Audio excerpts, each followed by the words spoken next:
উহুদের যুদ্ধের পরের ঘটনা, সেই সময়কার ঘটনা। ৭০ জন শহীদ হয়ে গিয়েছেন এবং মুসলমানদের মধ্যে প্রচন্ড একটি হতাশা ছিল, আমাদের এতগুলো ভাই শহীদ হলেন, কষ্ট ছিল।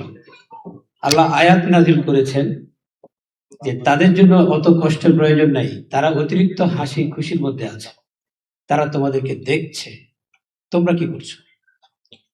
আমরা নিশ্চিতভাবে জানি যে ভাইয়েরা, যে বোনেরা দেশ মাতৃকার জন্য জীবন দিয়েছেন, আল্লাহ তাদেরকে কবুল করেছেন, তারা তাদের জায়গায় সফল। আমরা কি করছি? আমরা তাদের রক্ত বিক্রি করছি। আজকে যারা যে জুলাই শহীদদের রক্তের উপর দিয়ে আজকে ক্ষমতার মঞ্চে আরোহণ করেছেন, পিছনের দিকে তাকিয়ে দেখুন। যদি মনে করেন আপনারা এর কোনো শুকরিয়া আদায় করবেন না, সেই চেতনাকে বহন করবেন না, বিশ্বাস করুন খুব অচিরেই এর পরিণতি ভোগ করতে হবে। সুতরাং আমরা যারা এই জুলাই শহীদদের চেতনাকে ধারণ করতে চাই, আমরা এই চেতনাকে নিয়ে সামনে কাজ করতে চাই। আল্লাহ আমাদেরকে কবুল করুক।